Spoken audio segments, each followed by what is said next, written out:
selalu berusaha menyimpan sesuatu yang bisa membawa manfaat, baik untuk dirinya, untuk anak cucunya, maupun untuk keluarganya, untuk masa kini dan masa depannya. Kadang simpanan itu berbentuk uang, kadang berupa tanah, lain saat berbentuk pabrik, dan lain sebagainya. Sementara masa depan yang paling pasti adalah akhirat. Jika untuk masa depan dunia kita rela memeras keringat, membanting tulang, pergi pagi dan pulang petang, menyimpan uang, menyimpan tanah, menyimpan pabrik, pernahkah kita merenung jika satu saat kiamat datang, kita dibangkitkan dari kubur masing-masing, berdiri di padang mahsyar untuk mempertanggungjawabkan seluruh kegiatan hidup kita di dunia ini, lalu kita akan menuju ke alam akhirat. Sudahkah kita mempunyai simpanan untuk akhirat kita? Pada pertemuan kali ini saya ingin menyampaikan sebuah hadis di mana Rasulullah sallallahu alaihi wasallam bersabda, arba'un min kanzil jannah. Simpanan surga ada 4 macam. Yang pertama, ikhfa'us shadaqah, menyembunyikan sedekah. Saudara-saudara kaum muslimin, sebagaimana yang kita maklum bahwa Allah Subhanahu wa taala melebihkan sebagian rezeki dari kita terhadap yang lain. Ada yang kaya, ada yang setengah kaya, ada yang miskin, ada yang setengah miskin, dan selanjutnya. Ada yang gajinya kecil tapi penghasilannya gede. Ada yang penghasilannya gede tapi nggak punya gaji. Ada juga yang memang gajinya gede dan penghasilannya gede. Kelebihan rezeki merupakan sunnatullah dan tidak harus membuat kita merasa lebih dari yang lain. Bahkan sebaliknya, kelebihan itu harus membuat kita ringan tangan untuk menolong mereka yang memang memerlukan pertolongan. Kalau saudara diberikan ilmu, maka pertanyaan akhirat cuma satu: ilmumu kau amalkan untuk apa? Kalau saudara diberikan umur yang panjang, pengadilan akhirat juga bertanya satu: umurmu kau habiskan di mana? Tapi kalau saudara diberikan harta, pengadilan akhirat akan bertanya dua: hartamu kau dapat dari mana? Kau belanjakan kemana? Dari mananya ditanya dan kemananya juga ditanya. Oleh karena kita akan dimintakan pertanggungan jawab, maka amanah yang bernama harta ini harus kita gunakan dengan sebaik-baiknya. Ada penggunaan yang merupakan kewajiban, itu zakat namanya. Ada penggunaan yang sewaktu-waktu, itu infak namanya. Ada yang lebih sewaktu-waktu lagi, dan itu sedekah namanya. Zakat dia terikat oleh haul dan nisab, oleh putaran batas waktu dan ukuran dari harta itu sendiri. Sedangkan infak terikat oleh situasi dan kondisi perekonomian seseorang. Sedangkan sedekah tidak terikat dengan apapun. Dalam kondisi seperti apapun kita bisa melakukan sedekah dengan yang terkecil sekalipun. Sampai-sampai Rasulullah sallallahu alaihi wasallam mengajarkan, la tahqiranna minal ma'rufi syai'an walau an talqa akhaka biwajhin talik. Atau ada hadis, tabassumuka fi wajhi akhika laka shadaqah. Senyumanmu kepada temanmu adalah sedekah. Jadi untuk melakukan sedekah tidak harus dalam berbentuk uang. Dengan ilmu kita bisa sedekah, dengan tenaga kita bisa bersedekah, dengan pikiran kita bisa bersedekah, bahkan senyum kepada teman itu pun sedekah. Jadi kalau sedekah dengan uang memang belum punya uang, nyengir aja banyakin. Itu asal pada tempatnya, jangan lalu ketemu tiang listrik cengengesan. Tentu tidak pada tempatnya dan tidak wajar. Nah, sedekah yang paling dicintai Allah adalah sedekah yang disembunyikan. Artinya jauh dari sifat riya. Kan kadang-kadang ada orang sedekah itu disebutkan namanya, apa tidak bagus? Kalau memang niatnya ikhlas, ya bagus-bagus saja untuk memberikan sugesti kepada yang lain. Si Fulan bin Fulan nyumbang sekian, diumumkan. Boleh kalau niatnya untuk memberikan rangsangan kepada yang lain supaya dia menyumbang lebih besar dari orang tadi. Tapi kalau itu mendatangkan riya, maka sedekah yang paling dicintai Allah adalah sedekah yang disembunyikan.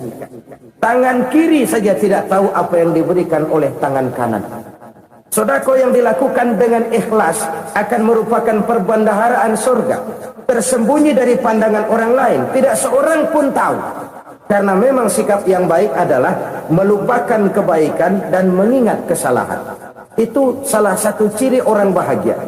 Orang yang selalu mengingat kesalahannya dan berusaha melupakan segala kebaikannya.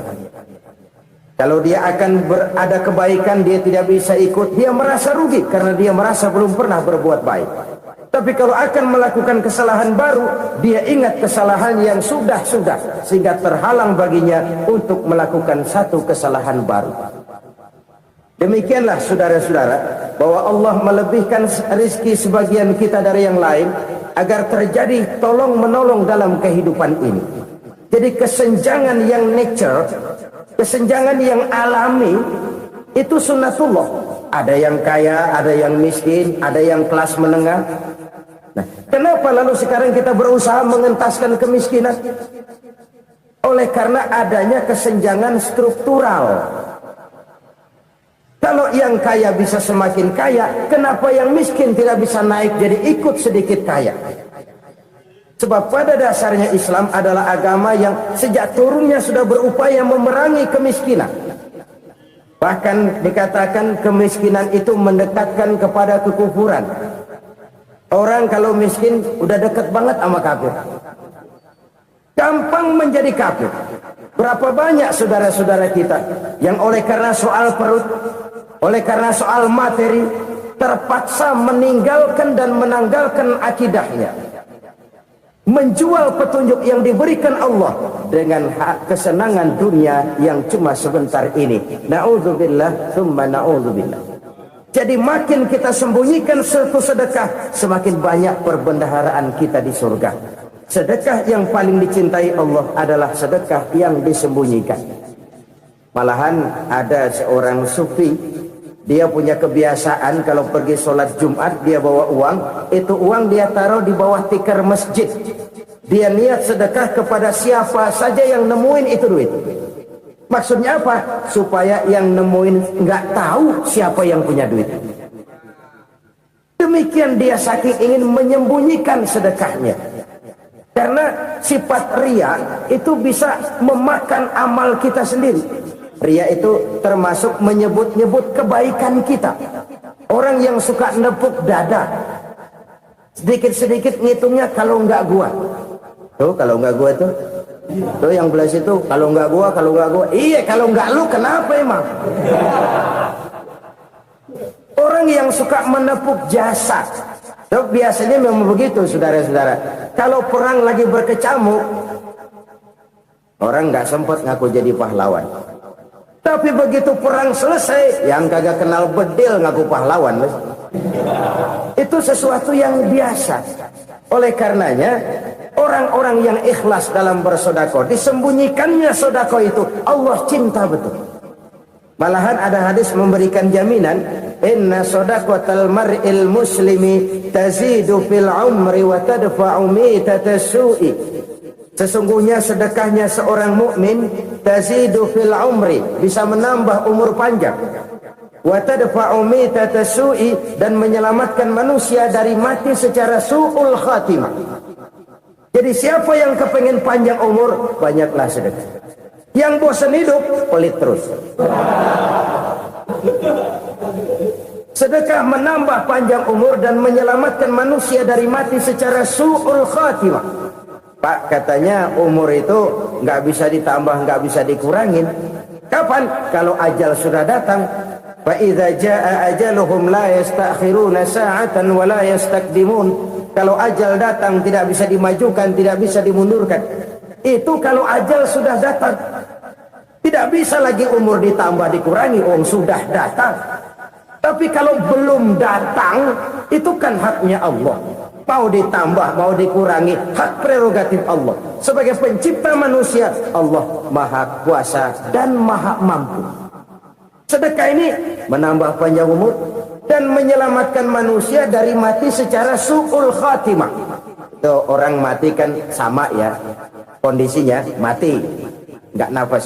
Tapi hakikat mati kan lain-lain.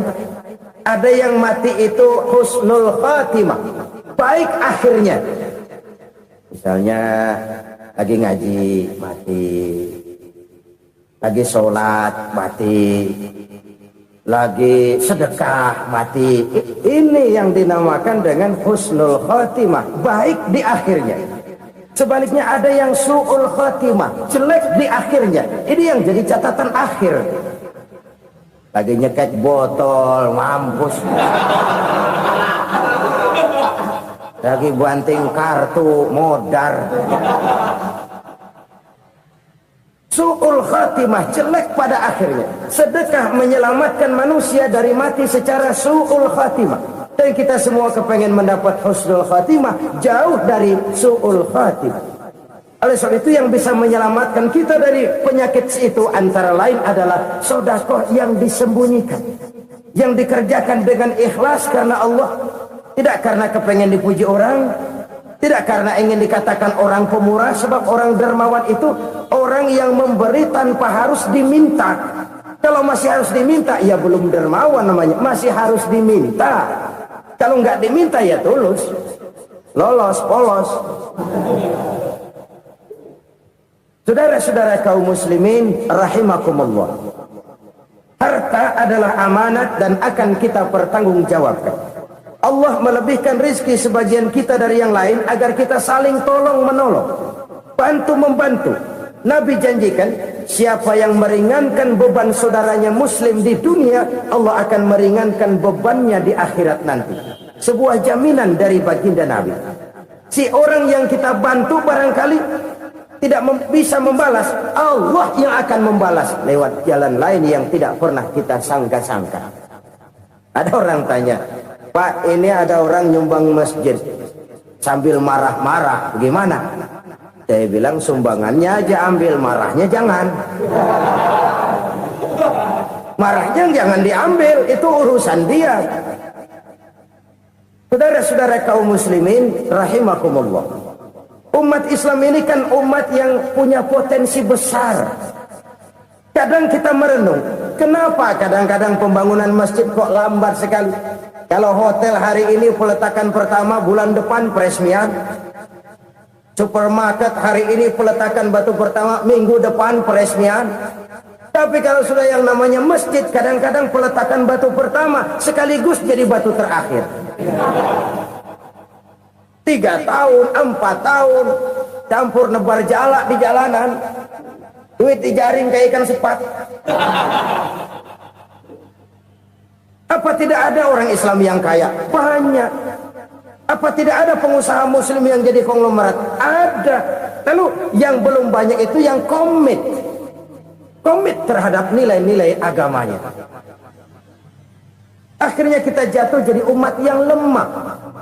Belum ada pengusaha konglomerat muslim buka pabrik super mecap beduk misalnya umpamanya atau pabrik kecap cap sorban supaya identitas keislamannya sedikit kelihatan. Kita jatuh jadi umat yang lemah karena potensi tidak terinventarisir dengan baik.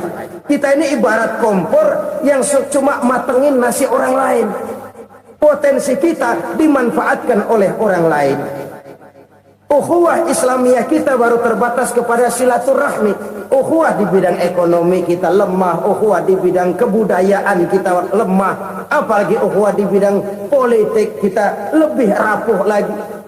Padahal ukhuwah itu adalah totalitas kehidupan manusia, menyangkut ipolek sosbud, memerlukan nilai-nilai ukhuwah. Jadi oleh karena itu mari kita menyadari, di dalam harta kita, walaupun kita yang cari, pergi pagi, pulang sore, peras keringat, banting tulang, di sana ada harta anak yatim, di sana ada hak masjid, di sana ada hak pesantren, di sana ada hak jihad. Berbahagialah seseorang apabila dia oleh Allah dijadikan keran. Keran itu menyimpan air, tapi tidak untuk dirinya, tapi disalurkannya kepada mereka yang memang memerlukannya. Saudara-saudara kaum muslimin rahimakumullah, ini yang pertama. Jadi perbendaharaan surga adalah menyembunyikan sedekah. Orang lain nggak tahu, kita pun nggak pernah ngitung-ngitung. Kita anggap lewat begitu saja, padahal itu deposit akhirat. Satu. Yang kedua, perbendaharaan surga itu apa? Wa kitmanul musibah, menyembunyikan kesulitan. Kadang orang takut menghadapi kesulitan, tapi makin kita merenung, hidup ini kan sebenarnya urusan. Takut sama urusan, ya jangan hidup. Tandanya orang hidup itu kalau punya urusan. Urusan melupakan problem. Problem sering menimbulkan kesulitan. Kesulitan bukan untuk ditakuti, tapi untuk diatasi dan dicarikan jalan keluarnya. Siapa sih orangnya yang nggak pernah sulit-sulit? Makin tinggi status sosialnya, makin gede urusannya. Makin tinggi kualitas imannya, makin berat tingkat kesulitannya. Cuma memang yang namanya enak itu seperti pelangi. Biang lala itu nggak pernah di atas kepala kita, di atas kepala orang melulu. Lo sih enak lo, kata kita. Dia juga bilang, enak kan lo. Pelangi itu nggak pernah di atas kepala kita. Kata tukang beca, aduh enak ya naik Mercy. Kata tukang beca, apa yang di dalam mobil Mercy? Aduh enak bener tukang beca, di jok ngeringkuk ngorok pulas bener. Saya kamar pakai AC sejuk, tempat tidur sutra empuk, alga spring bed, kulak kulik nggak bisa pulas kalau belum minum Valium, belum tidur. Enak bener tukang beca, di jok ngorok nggak tahu wetan kulon. Si tukang beca bilang yang di Mercy enak, yang di Mercy bilang tukang beca enak. Inilah enak, nggak pernah di atas kepala kita, di atas kepala orang lain melulu enak itu. Nah, saudara-saudara, yang merupakan perbendaharaan surga itu orang yang bisa menyembunyikan kesulitan, baik pribadi ataupun rumah tangga. Nih terutama rumah tangga yang jadi soal. Kadang-kadang kita ini kalau senang, sebaliknya kalau senang kita diam, kalem aja, cuek. Banyak banget duit kita bawaan, diam aja udah. Malah ketemu orang takut. Tapi begitu susah, sekampung tahu. Padahal Nabi mengajarkan perbendaharaan surga itu menyembunyikan musibah, menyembunyikan kesulitan. Kalau enak, cerita sama orang-orang. Kalau nggak enak, rasain sendiri, tekan sendiri, atasin sendiri. Kita kan sebaliknya, tenang kita diam, asal lagi susah, paling tidak kita nyari teman buat cerita kesusahan. Siapa orangnya yang nggak pernah susah? Cuma soalnya bagaimana kita mengatasi kesusahan itu sendiri. Begitu juga misalnya kalau orang sudah berumah tangga, itu orang tuanya harus menjadi tempat dia cerita yang enak-enak saja. Yang nggak enak rasain berdua, selesaikan berdua, atasin berdua. Jangan dibalik. Asal senang diam, giliran susah saja. Maknya laporan. Terbalik. Bisa menjaga security informasi. Maka nama bayam keluar diem, malah seluitan. Enak amat lo makan daging ayam. Security informasi. Saudara-saudara kaum muslimin rahimakumullah, ujian yang terberat itu yang pernah diberikan kepada para nabi, para rasul, para aulia, para ulama. Makin tinggi keimanan, makin berat bentuk kesulitan. Ayo saya kemukakan satu contoh saja. Ada seorang nabi yang kaya, nabi kaya, namanya Nabi Ayub. Iblis kalau orang begini kan keki, ibadahnya rajin, kaya. Yang kayak begini susah digodain. Kalau ibadahnya rajin, miskin, kali bisa disogok. Sini imannya mantap, ibadahnya rajin, kaya, nabi lagi. Oh, tapi namanya iblis, nggak kurang akal. Laporan, Tuhan, kenapa Les? Ya ini bahasa saya, bahasa Qurannya sih nggak gitu. Itu hambamu yang namanya Ayub, dia rajin ibadah cuma karena dikasih kaya aja. Coba kasih miskin dia, berhenti dia sembahyang. Ah, kamu bisa aja. Saya tahu Ayub itu hambaku yang ikhlas. Saya buktiin Tuhan, silahkan. Dibuktiin lah, iblis turun ke alam ini. Yang mula-mula dia lakukan, dia rusak sawah ladang Nabi Ayub. Dia binasakan binatang ternak Nabi Ayub. Sehingga dalam waktu singkat, jatuhlah Nabi Ayub dari orang paling kaya jadi orang paling miskin. Beliau masih ibadah di mihrab dalam masjid. Datang iblis. Saudara Ayub, ya, lagi ngapain? Ibadah. Nyembah Allah, nyembah Allah. Oh, percuma. Kenapa? Tuhan yang ente sembah nih, dia udah bikin miskin ente. Sawah ladang ente hancur lebur, binatang ternak binasa. Sekarang ente jadi orang paling miskin. Ngapain nyembah Tuhan kayak begitu? Tekor. Udah berhenti dah ibadah, berhenti ibadah. Ini iblis sama Tuhan laporannya lain, yang dikerjakan kepada Nabi Ayub juga lain. Benar begitu iblis, kata Nabi Ayub. Iya, sawah ladang saya habis, buras. Binatang ternak saya binasa, binasa. Saya miskin, bangpak. Apa jawab Nabi Ayub? Bukan innalillahi, ini hebat. Alhamdulillahillazi a'tani wa akhza minni. Segala puji bagi Allah yang telah memberikan harta kepada saya dan sekarang mengambilnya lagi. Alhamdulillah.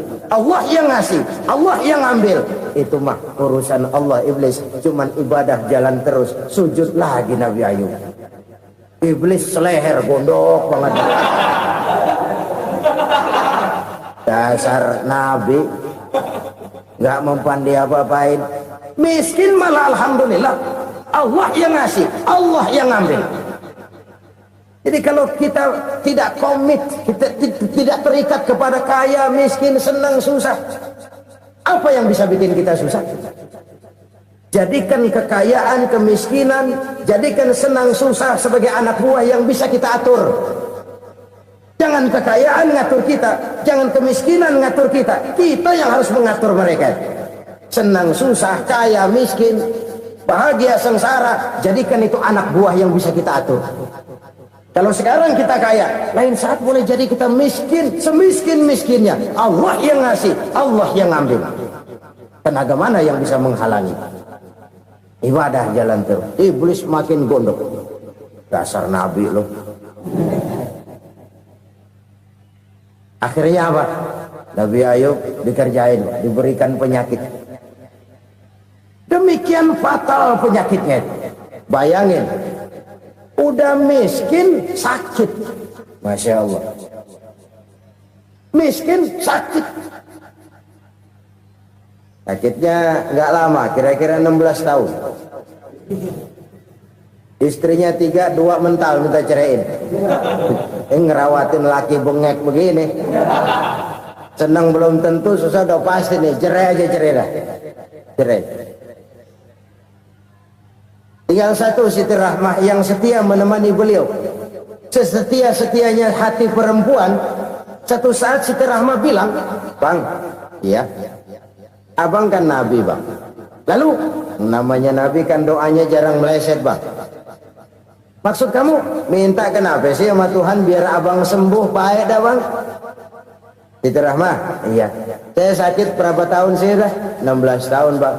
Sebelum ini saya sehat berapa tahun? Ya kira-kira 60 tahun, Bang. Nah, coba ente banding-bandingin, Rahmah. Saya dikasih sehat 60 tahun, dikasih sakit 16 tahun. Sudah nggak sabar mau doa kepada Allah minta sembuh. Saya malu kepada Allah. Diuji dengan yang luar biasa seperti ini, tidak mengganggu stabilitas kehambaannya. Dia tetap menghamba kepada Allah Subhanahu wa ta'ala.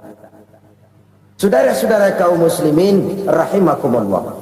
Kunci menghadapi kesulitan itu apa? Allah jelaskan dalam satu ayat, wa basyiris sabirin alladzina iza asabathum musibah qalu inna lillahi wa inna ilaihi raji'un. Gembirakan orang-orang yang sabar Siapa mereka itu? Yang apabila mendapat musibah mereka kembali kepada keyakinan dasar segalanya dari Allah dan segalanya akan kembali kepada Allah. Ini konsepsi dasar dari sikap muslim dalam menghadapi berbagai kesulitan. Segalanya dari Allah, segalanya akan kembali kepada Allah.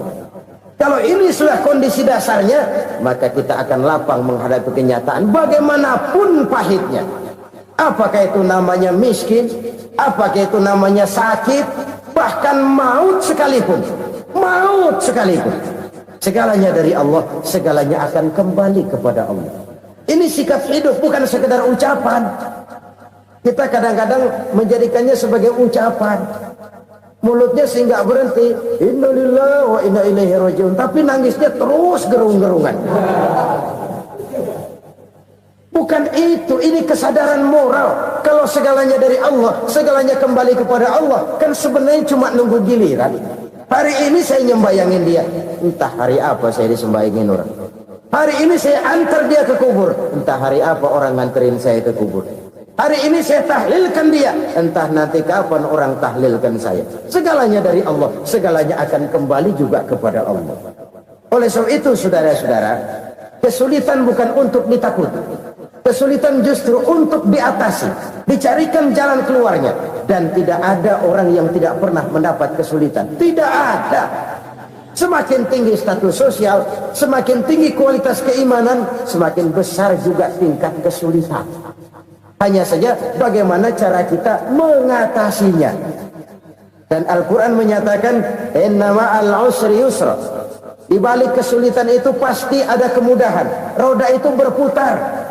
Karena itu Rasulullah sallallahu alaihi wasallam mengingatkan kepada kita, ta'arraf ila Allahi fir raha ya'rifka fis syiddah. Ingatlah kepada Allah di waktu kamu senang, supaya Allah ingat kepada kamu di waktu kamu susah. Kalau waktu senang kita ingat kepada Allah, kita susah, Allah tidak akan meninggalkan kita.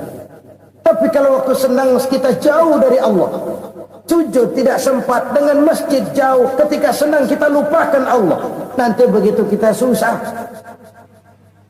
Allah lupakan kita, dan itu menyakitkan. Oleh karena itu orang-orang tua kita dulu bilang, kalau lagi sehat ingat-ingat lu bakal sakit nanti. Kalau lagi kaya ingat-ingat satu saat kita bakal jatuh miskin. Bahkan kalau lagi muda ingat-ingat kita bakal tua. Dan yang terpenting, kalau lagi hidup ingat-ingat kita bakal mati. Saudara-saudara kaum muslimin rahimakumullah. Jadi yang kedua yang merupakan perbendaharaan surga, menyembunyikan musibah. Saudara-saudara kaum muslimin rahimakumullah. Hal ketiga yang merupakan perbendaharaan surga adalah wasilaturrahmi. Orang yang suka bersilaturahmi. Sebagaimana yang kita maklum bahwa manusia adalah makhluk yang disebut zon politika. Makhluk sosial yang tidak mungkin hidup sendiri-sendiri. Betapa dan siapapun kita memerlukan orang lain.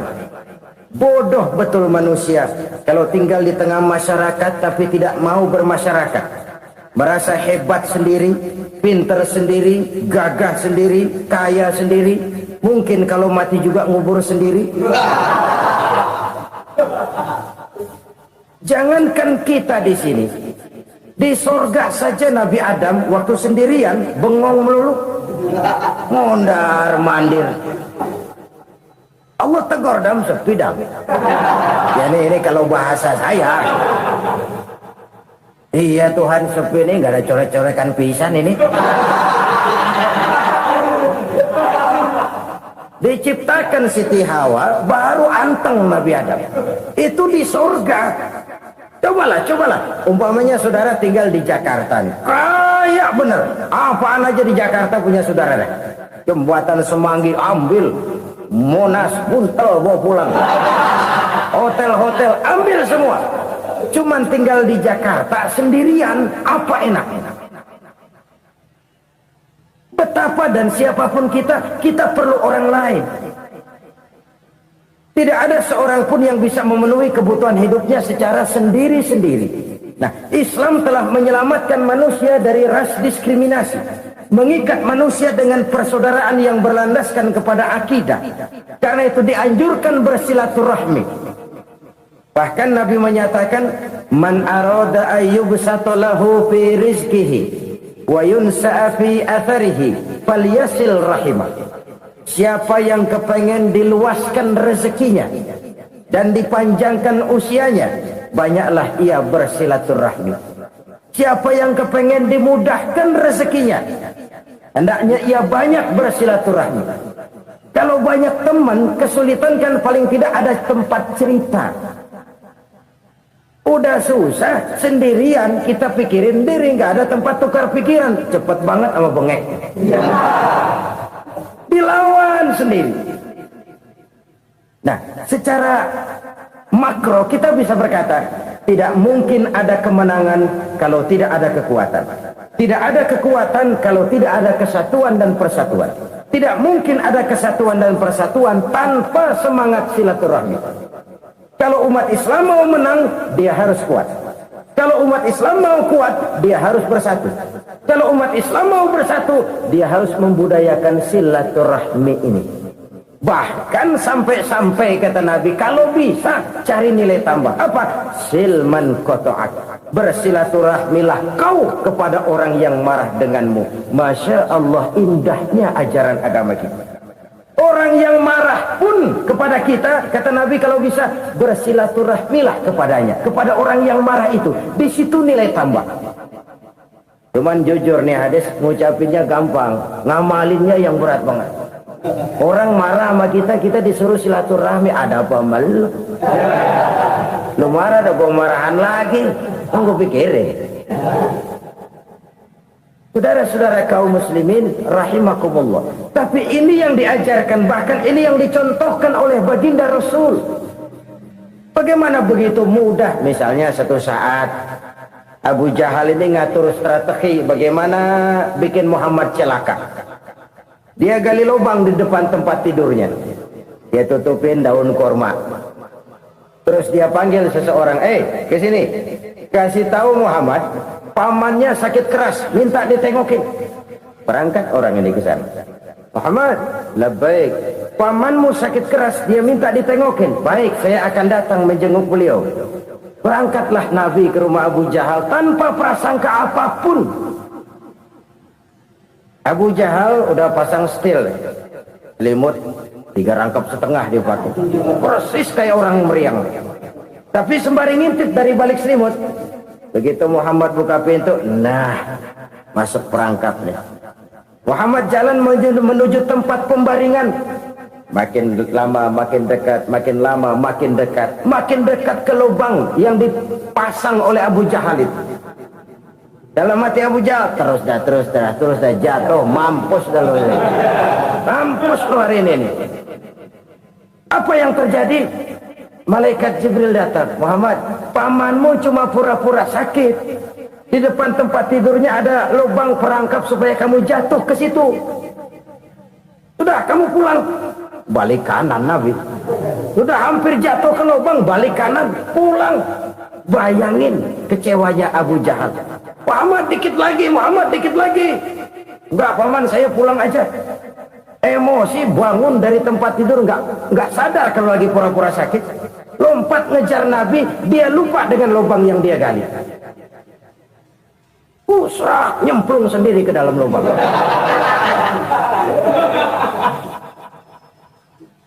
Nabi terus berlalu.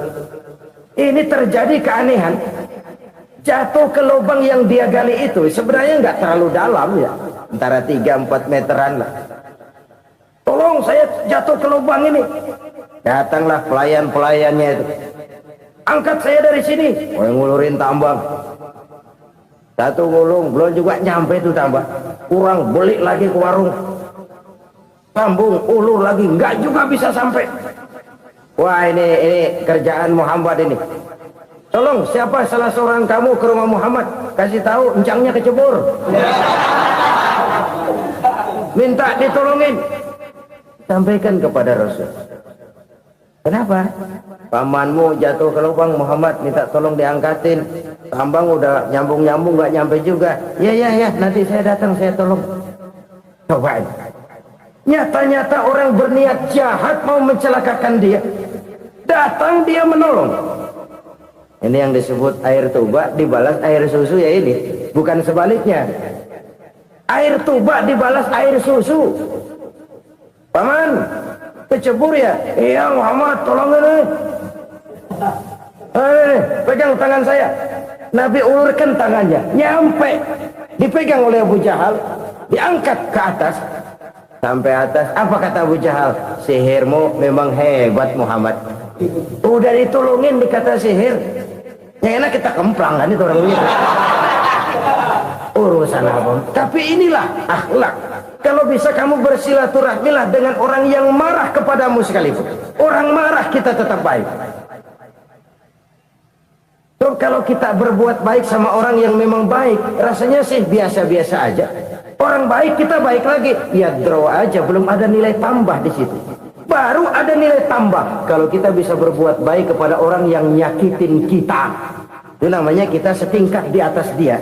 Dia sakitin kita, kita berbuat baik sama dia. Dia pelit sama kita, kita baik sama dia. Dia marahin kita, kita deketin dia. Di situ kita punya nilai tambah. Jadi siapa yang ingin diluaskan rezekinya, kata Nabi, dan dipanjangkan umurnya, hendaklah ia banyak-banyak bersilaturahmi. Sederhana sebenarnya silaturahmi, tapi silaturahmi membangkitkan semangat kesatuan dan persatuan. Kesatuan dan persatuan melahirkan kekuatan. Dalam matematika 1 ditambah 1 pasti 2. Tapi di tengah masyarakat, 1 orang takut ditambah 1 orang takut, hasilnya jadi 2 orang setengah berani. Kenapa setengah berani? Karena udah berdua. Tadi pan takut sendirian. Kalau dia kumpul turu-turu takutlah jadi berani. Kita yang lemah, kita yang tidak berdaya, kita yang miskin, kalau mau kompak bersatu, apa yang nggak bisa kita kerjain? Apalagi tinggal di kota besar, pilihan cuma 2. Bertahan atau minggir. Bertahan atau minggir. Untuk bisa bertahan harus mampu bersaing. Untuk mampu bersaing harus punya keahlian. Keahlian harus ditunjang dengan pendidikan, ditambah oleh kekompakan sebagai umat. Udah miskin mencar mulu, orang injak kita. Orang nggak pandang urusan apa malu.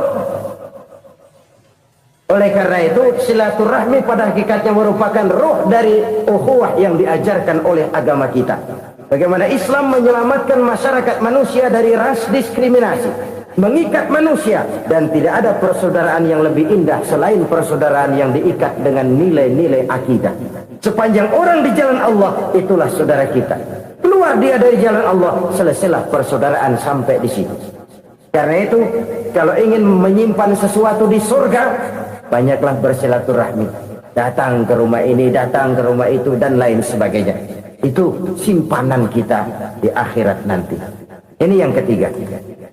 Saudara-saudara, yang keempat, perbendaharaan surga itu apa? Wa qawlu la hawla wa la quwwata illa billah. Ucapan la hawla wa la quwwata illa billah. Ibadah kan ada yang berat, modalnya besar. Bangun masjid berat, modalnya besar. Bangun rumah sakit berat, modalnya besar. Ada ibadah yang berat tapi modalnya ringan. Misalnya puasa.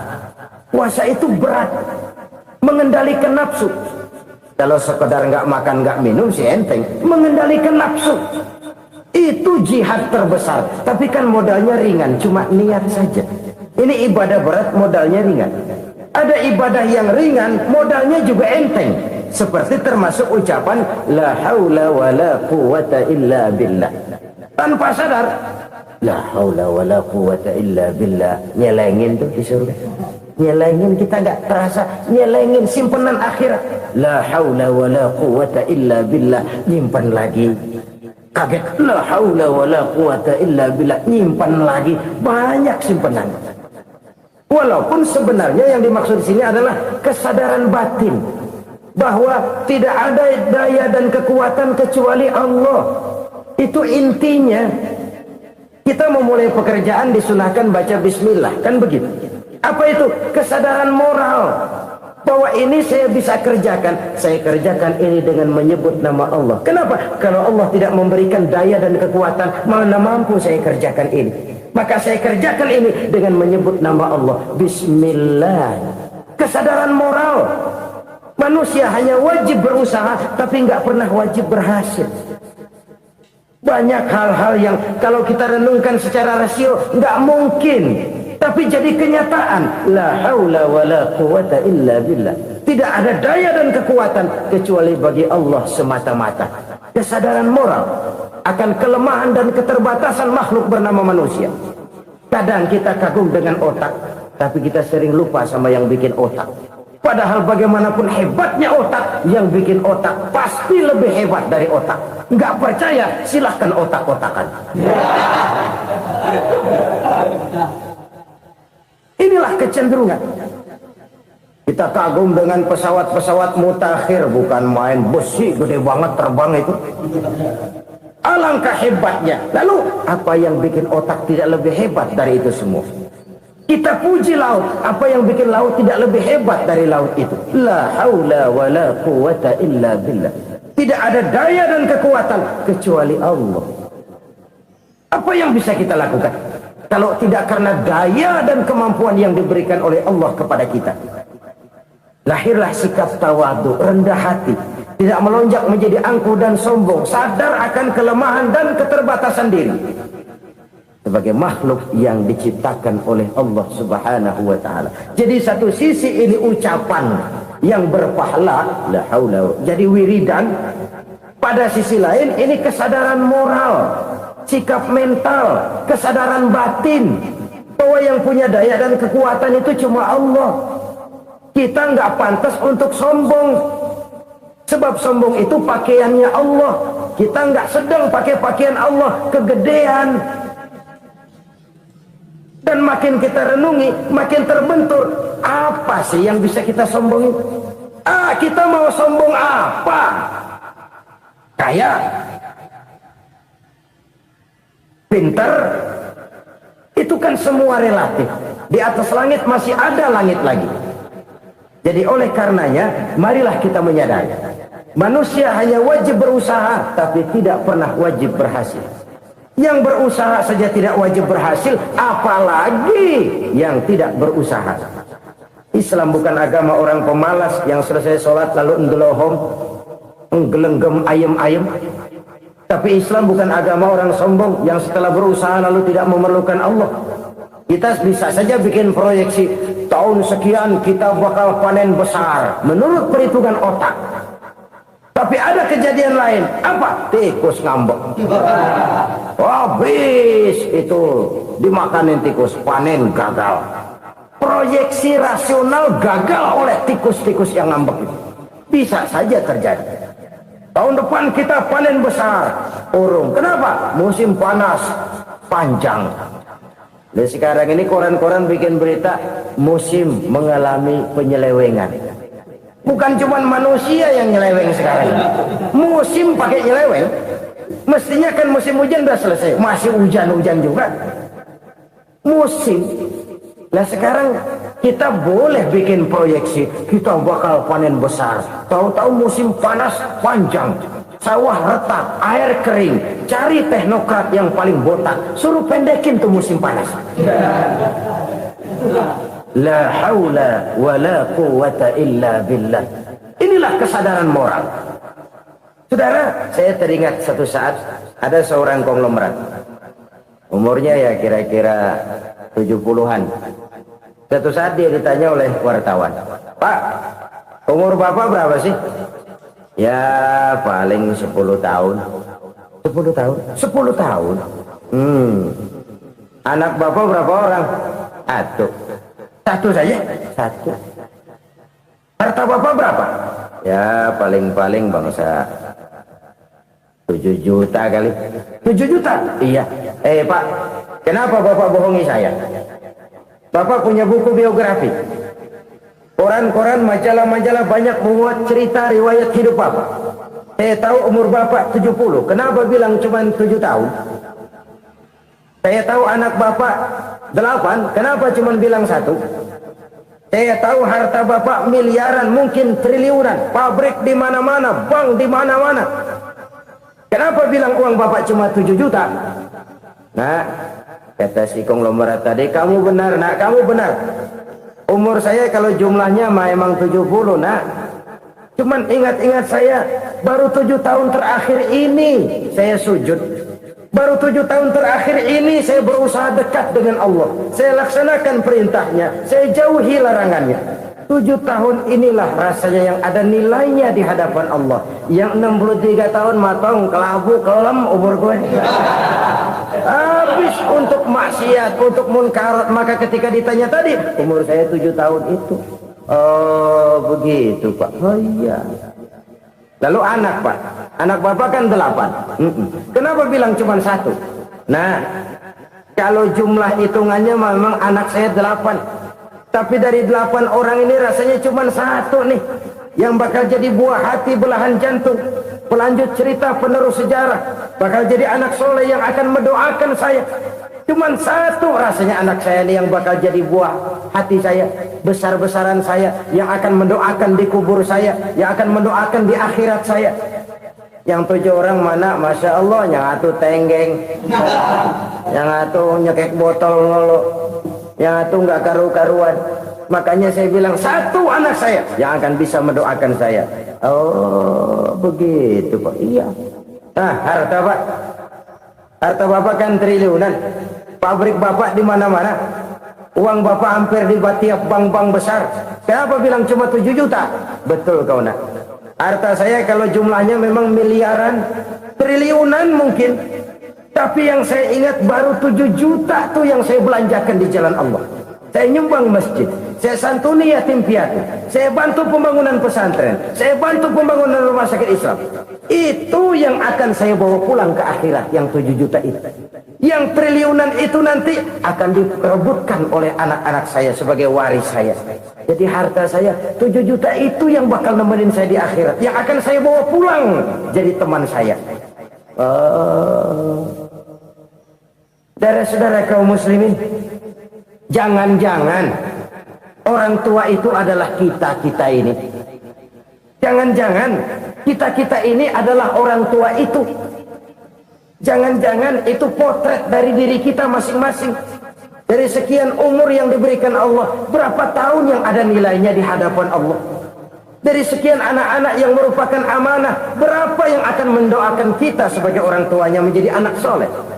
Dari sekian banyak harta yang diberikan Allah, berapa yang akan kita bawa pulang menghadapnya nanti, yang kita belanjakan di jalan Allah? Ini sebuah potret kehidupan. Karena itu kita kembali kepada la haula wa la quwwata illa billah.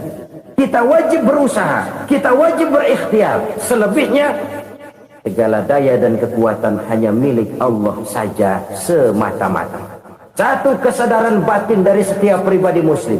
Setelah ia berusaha dan berikhtiar, ia menyerahkannya kepada Allah Subhanahu wa ta'ala. Jadi satu sisi ini merupakan wiridan ucapan yang mengandung pahala, pada sisi lain ini merupakan sikap batin dari seorang muslim di dalam ia menghadapi realitas kehidupan ini. Saudara-saudara kaum muslimin rahimakumullah, kalau ini kita jadikan satu basis kehidupan, maka ini akan menyelamatkan manusia dari kemungkinan tergelincir menjadi orang yang lupa diri dan lupa darat. Sebab itu Imamul Ghazali berpesan, jadidis safinah fa innal bahra amiq wa khuziz zad fa inna safara ba'id wa khaffifil hamla fa innal hamla sadid. Perbarui selalu kapalmu karena lautan sangat dalam. Bawa bekal yang banyak karena perjalanan ini sangat jauh. Ringankan beban karena kebanyakan beban akan menyakitkan. Alangkah indah kalimat ini, alangkah dalam makna yang terkandung di sana. Perbarui selalu kapalmu karena lautan sangat dalam. Apa artinya ini? Jaga mentalmu baik-baik. Pelihara imanmu baik-baik karena hidup penuh cobaan seperti lautan. Kita kalau berlayar di lautan kan kadang-kadang tenang, angin bertiup sepoi-sepoi basah. Jika malam datang bintang gemintang bertabur menghias cakrawala. rembulan memantulkan sinarnya dengan indah. Dalam keadaan begitu berlayar enak, tapi lain saat ombak menggunung, halilintar menyambar, angin topan bertiup. Berapa banyak sudah saudara-saudara kita yang tenggelam di lautan dunia tanpa sadar bahwa dia belum sampai kepada pantai yang akan dituju. Berapa banyak sudah saudara-saudara kita yang tenggelam di lautan dunia ini tanpa sempat bangkit lagi.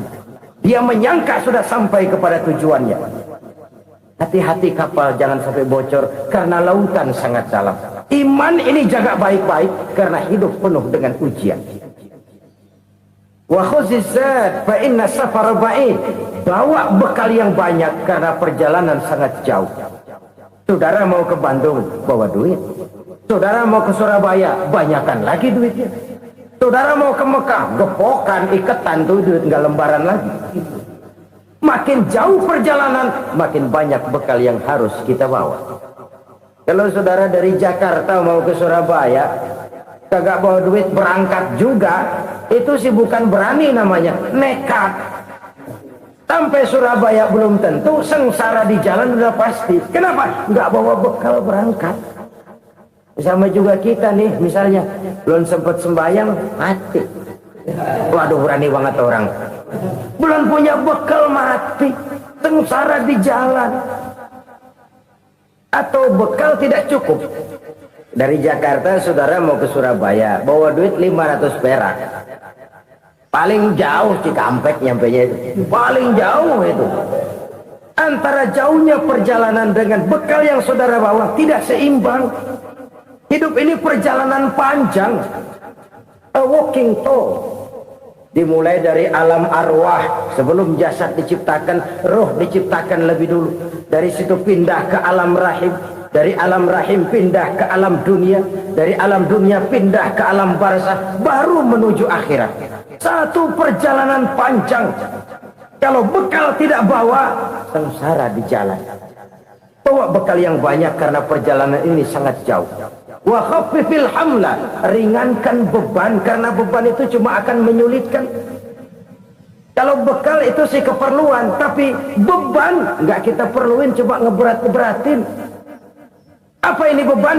Dosa, kecurangan, kebatilan, kezoliman, ketidakadilan, kesewenang-wenangan. Itu akan jadi beban kita di akhirat. Alangkah celakanya, perjalanan panjang, bekal tidak bawa, beban kelewat banyak, alamat sengsara di jalan. Pahala tidak ada, dosa berlipat ganda. Na'udzubillah, summa na'udzubillah. Kalau kita rangkum nasihat Al-Ghazali dengan kisah si konglomerat tadi, kita akan mengambil kesimpulan. Pertama, bekal terbaik dalam menghadapi gejolak kehidupan ini tidak lain adalah iman. Yang kedua, pahala dan dosa. Dua hal kontroversial. Pahala adalah bekal, dosa adalah beban. Tapi kita sekarang kan tidak begitu terangsang kepada yang abstrak. Orang berlomba mencari yang konkret-konkret saja, yang real. Kalau memang dosa, benjol dong, kira-kira begitu. Kira-kira begitu. Persis orang Yahudi dulu. Orang Yahudi itu kan pernah minta kepada Nabi Musa, Ya Musa, lan nu'mina laka hatta narallaha jahrah. Musa, kami nggak bakal mau beriman kepada Allah kalau belum kami lihat Allah ada nongkrong di depan kami. Kalau memang Tuhan ada, taruh dong di depan kami.